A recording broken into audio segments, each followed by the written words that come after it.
You ever look around and feel like the world isn't matching what you believe you deserve? You see people get what you want, success, peace, joy, and you wonder why not me. You push, you try, you visualize, you affirm, but still something feels off. That misalignment, that gap, it's not proof of failure. It's proof of a projection. You are living the reflection of your internal world. And if that world is vibrating from fear, doubt, or past wounds, the mirror always calls it back. Think about it. Mirrors show backward. They don't lie, but they don't show everything either. They can't show the wound behind your eyes, the belief buried under your pain, or the frequency humming quietly in your cells. What shows up on the surface is what you're projecting. And most people get stuck cleaning the mirror rather than examining the projector. They scrub off judgments. They try to polish their habits. But if the projector inside is misaligned, the reflection will keep betraying the truth underneath. Here's a sensational, unsettling thing. The universe is as precise as a laser. It returns to you exactly what you emit. That's quantum mechanics meeting spiritual truth, not in some woo-woo way, but as mechanical as cause and effect. What you feel, what you believe, and what you tolerate deep inside that sets the frequency, and that frequency becomes a lens through which your reality gets created. Every experience, every pattern, every relationship is your own design, or better put, your ongoing broadcast. You don't see lack because the world is broken. You see lack because your inner world is projecting it. You see rejection because you've rehearsed rejection inside your head. You see scarcity because you've whispered it under your breath. And every time you resist a reflection, every time you blame the mirror, you amplify the projection. You double down on the vibration that calls it in. But here's the cliffhanger. What if you could stop blaming the mirror and instead shift projector? What if you could change the inner broadcast and watch the reflection morph? What if the version of you that you dream of seeing already exists behind the veil of what you're tolerating right now? Because this is the rub. Most people never dare to look behind the mirror. They never ask, who is watching? What and who am I projecting? They keep reacting to reflection, trying to force the mirror to change rather than stepping into the frequency that makes the mirror respond.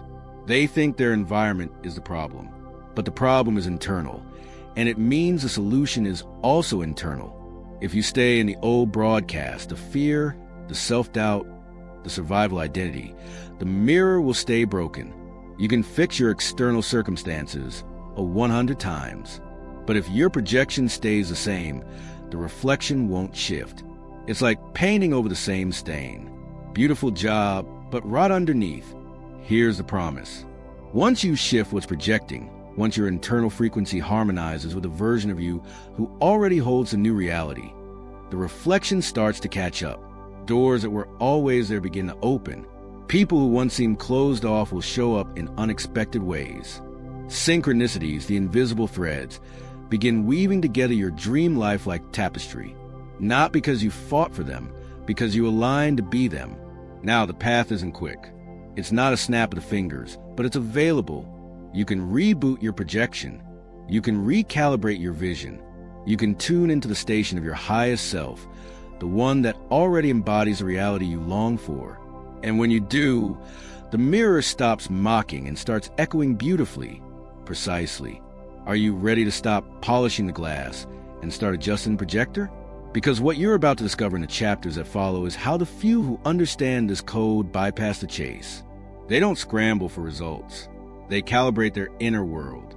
They project with intention. They become the reality. And the mirror stops lying. Stay with me, because what you project next could collapse your entire old reality and reveal dimensions you've been glimpsing only in flashes. Okay, now let's continue. Have you ever noticed how the very things you want to escape seem to follow you no matter how hard you try to shake them off? The patterns you try to break, the emotions you suppress, the situations you swear you're done with, yet they show up again and again just wearing a new face. It's frustrating. It feels like you're cursed or stuck. But you're not cursed. You're entangled. And the mirror hasn't changed because your frequency hasn't shifted. Here's the truth most people never hear. Your life doesn't respond to what you want. It responds to what you focus on emotionally, and what you emotionally resist you energetically feed. The field doesn't care whether you love it or hate it. It only responds to your dominant attention. This is the brutal, elegant logic of the quantum mirror. Whatever you emotionally charge, you energize into form. In quantum physics, there's a phenomenon known as the observer effect, the idea that simply observing something alters its state. But observation isn't just looking in the quantum field. Observation means emotional engagement. You're not just witnessing reality. You're charging it with the power of your presence, your emotion, your frequency. And every time you emotionally fixate on what you dislike, on lack, fear, loneliness, or rejection, you collapse more of it into your timeline. You're not being punished. You're being reflected. That's the entire principle. Reality isn't deciding what to show you. You are. And every time you say, I don't want this, but you say it with emotion, with energy, with pain, the universe hears one thing: send more, because the field doesn't understand grammar. It understands vibration, and vibration doesn't lie. Now, here's the part that changes everything. The mirror is not trying to hurt you. It's trying to teach you. It's holding up your internal state, showing you what you're broadcasting, not to shame you, but to awaken you, to say, this is what you've been putting out. Is this still what you want? But most people don't get that far. They keep reacting to the reflection. They blame the mirror for what they see. They try to fix the outside while staying emotionally addicted to the inside. They leave one toxic job and end up in another. They end one relationship only to repeat the same wounds with someone new because the face in the mirror changed, but the frequency behind it never did. So how do you break the loop? You stop feeding the reflection. You stop emotionally charging what you don't want. That doesn't mean pretending it doesn't hurt. It means stopping the energetic rehearsal of your pain. You shift the focus from reaction to projection. You begin to observe the old reality with neutrality, not with anger, not with fear, but with wisdom. You say, this is the echo of who I used to be, and I'm not feeding it anymore. And then you choose a new emotional signal, not from desperation, but from alignment. You begin focusing on what you do want, not as a fantasy, but as a felt reality. You shift your inner state. You tune your attention to what already matches your desired life. Peace, beauty, wholeness, even in the tiniest details. A soft breeze, a kind message, a moment of clarity, and you let those micro mirrors amplify. At first, the big mirror won't budge. That's where most people quit. If you persist, if you vibrate as if the new reflection has already appeared, you'll begin to notice the mirror ripple. Slight changes, new energies, different patterns. The matrix starts to reshape itself around your new identity. And this is when the test gets harder. Can you keep vibrating for the life that hasn't reflected yet? Can you trust your signal over your senses? Because until you do, the old reflection will keep trying to pull you back. It will say, see, nothing changed. But that's the old echo, not your new broadcast. This is how the top 1% of energetic creators live. Not from reaction, but from emission. Not from fear, but from frequency. They don't chase. They don't beg. They don't argue with the mirror. They become the frequency that commands a new reflection. And then reality follows. So I'll ask you this. What have you been emotionally feeding that you're finally ready to starve? Because when you stop fighting the mirror and start becoming the source, you don't just shift the reflection, you shift the timeline. And in the next few minutes, we'll show you what that transformation really looks like. From the inside out, you stand in front of the mirror, frustrated. You frown. You fix your hair. You tilt your head. Try a different angle. But nothing changes. The expression staring back is still tired. The posture still uncertain. And the moment feels familiar because you've done this before. Maybe not with physical mirror, but in life. Trying to rearrange reality like it's clay. Trying to force people to understand. Trying to control outcomes. Trying to hustle your way into peace. And yet, no matter how much you rearrange the surface, something underneath stays the same. The truth is, you're trying to fix a reflection without shifting the source. You're wiping the mirror, but not changing the one who's looking into it. Let's pause here. Let this land. You don't change a reflection by touching the mirror. You change it by becoming someone new in front of it. That's not a metaphor. That's mechanics. That's quantum. Your reality isn't reacting to your efforts. It's reflecting your being. The mirror isn't broken. It's loyal, and it's trying to get your attention. Who are you being right now? Not what are you doing? Not what are you saying? Who are you energetically, emotionally, vibrationally being? If you keep showing up in the same energetic identity, even while setting goals, even while reciting affirmations, the mirror has no reason to change because it's not responding to your to-do list. It's responding to your state, your embodiment, your essence. That's where most manifestation teachings miss the mark. They say visualize or think positively, but they skip the inner shift. And so people try to change their lives while staying energetically loyal to the self that created their current timeline. It's like trying to change a reflection while wearing the same mask. Different script, same actor. So here's the real work. You must become the version of you who naturally lives the life you want before the mirror confirms it. You must walk into that new frequency, not because the reflection tells you it's time, but because your soul does. And that's where it gets beautifully uncomfortable. You'll want to wait. You want to see proof. You'll want someone to tell you it's working. But here's the paradox. The reflection doesn't change first. The reflection follows. Always. The mirror is inert until you shift. The moment you start embodying the new identity, even in small, subtle ways, the mirror begins to catch up. Maybe not instantly, maybe not loudly, but inevitably. But what does it mean to embody a new identity? It means to feel like the version of you who already has what you desire, not because you're faking it, but because you remember that it's already available. It means aligning your emotions, your thoughts, and your nervous system with the timeline you're stepping into, even when your senses try to convince you otherwise. It's the art of vibrational loyalty to your next self. This isn't about pretending. It's about remembering, reconnecting with a part of you that already lives in that version of reality. The version that wakes up with purpose. The version that speaks with clarity. The version that walks into rooms and shifts energy. The version that doesn't ask for permission because they already are. So how do you do that? You begin by shifting your questions. Instead of asking, how do I get what I want? Ask, how does the version of me who already has it feel when they wake up? Instead of asking, why isn't it working yet? Ask, what would I be thinking and doing if I knew it was already working? These questions bend your frequency. They start rewiring your identity. They break you out of the loop of chasing and into the flow of being. Because once you be, the reflection begins to change. Now, you won't get immediate applause. You won't always feel certain. But if you stay inside the frequency of your next self, if you walk like them, talk like them, trust like them, the mirror can't help but realign. Because it was never about forcing change. It was about becoming it. In a few minutes, we'll explore why there's often a delay between identity shift and manifestation, the infamous gap, and how to move through it without losing your frequency. But for now, here's your invitation. Stop staring at the mirror, hoping it will smile. Start becoming the version of you who already is the light that you want to see reflected. Because once you stop performing for the reflection, you start collapsing a timeline that never needed proof, only your permission. There's a moment that almost no one talks about.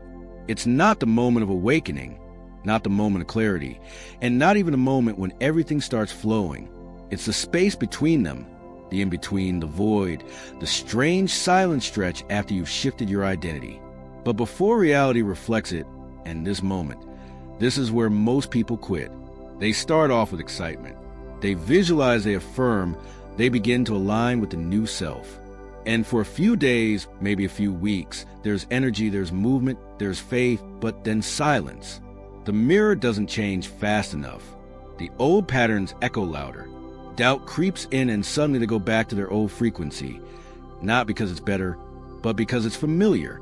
This space between intention and reflection is what I call the quantum gap, and understanding it is everything. In quantum physics, there's a principle known as delayed choice. The idea that the outcome of a quantum event isn't decided until a later observation, meaning the event seems to hang in limbo, undefined until the observer collapses reality. This is exactly what happens in manifestation. You shift internally. You begin to emit a new frequency, but the outer world, the mirror, hasn't received enough consistent signal to update yet. It's not ignoring you. It's buffering. It's recalibrating. And the more consistently you hold the new state, the clearer the reflection becomes. Think of a seed planted in the ground. You don't dig it up every day asking why it hasn't sprouted. You water it. You trust the process you can't see. You become someone who believes in what they planted. That is quantum patience. But for most people, the moment the reflection doesn't validate them, they panic. They shift back. They cancel the signal. They say it's not working. But that's not truth. That's testing. The field isn't saying no. It's asking, are you stable in this new frequency even before I show it to you? And this is where you rise. If you can hold a vibration when nothing has changed yet, you become magnetic.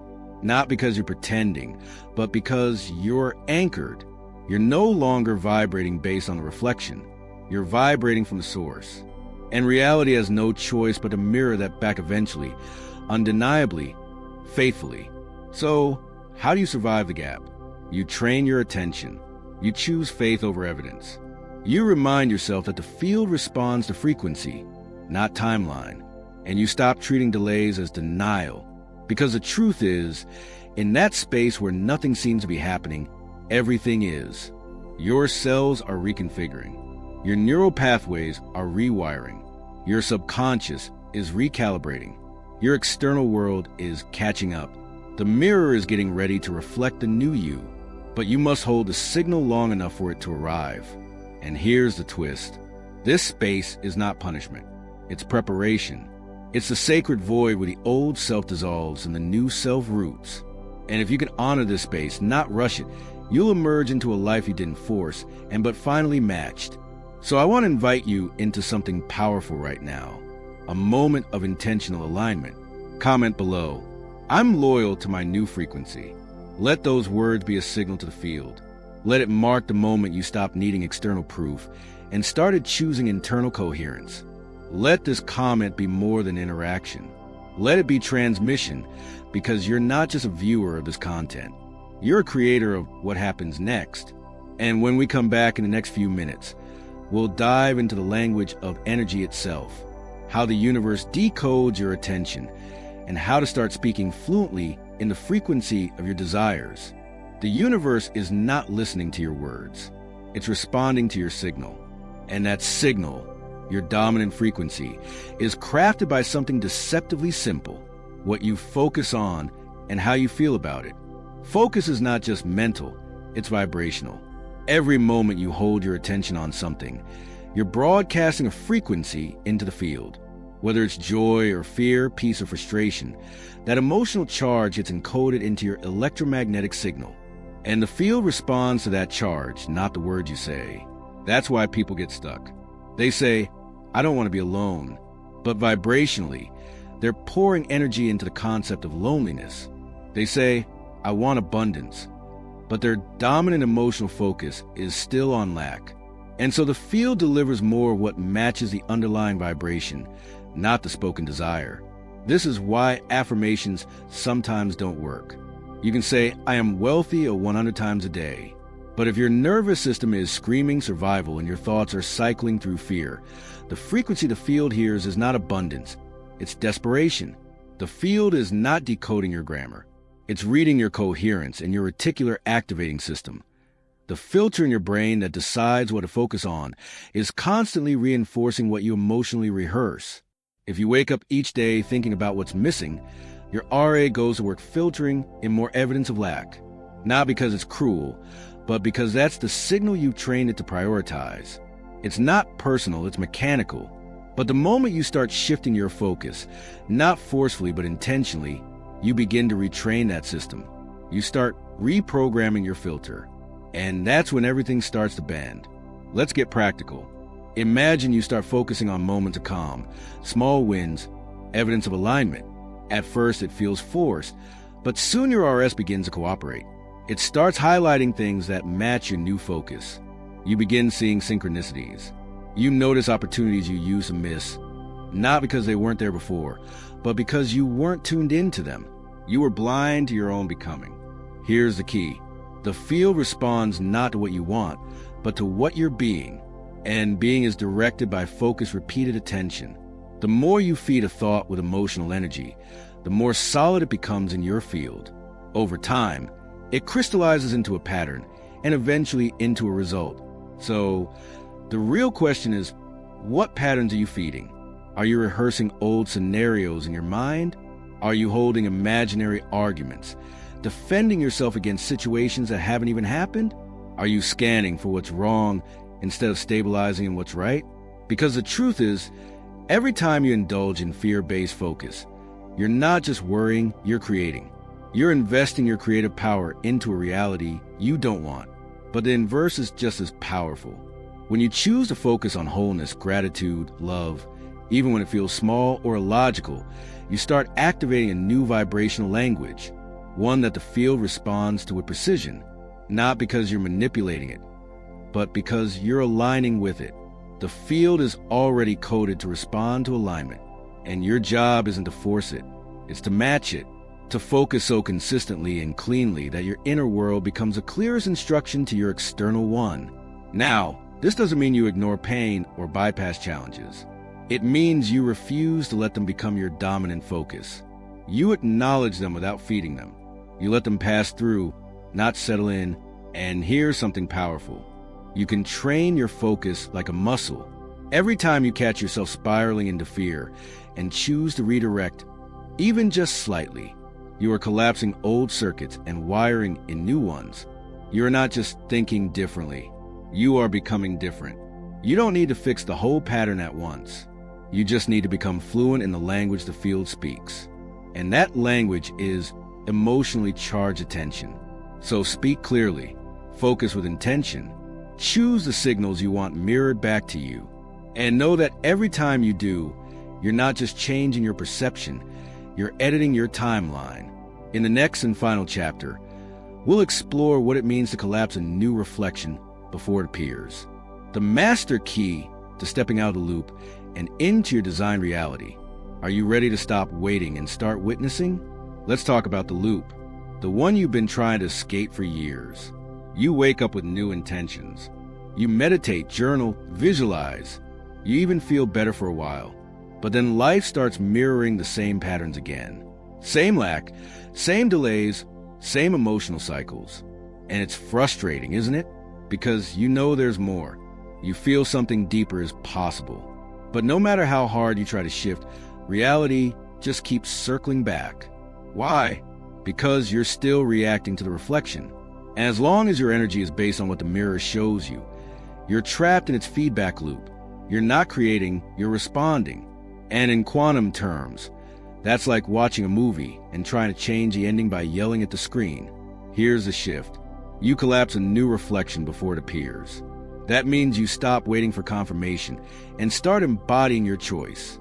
You act, feel, and live as if the new timeline is already real. Not because you're faking it, but because you're leading it. This is the most advanced level of quantum manifestation. It's where you stop playing chess with the universe and realize you're the board. Let's break this open. The quantum field is a sea of infinite possibilities, all existing simultaneously in waveform. Your attention, charged with emotion, collapses one of those possibilities into particle form. That's what manifestation really is. It's not attracting, it's selecting.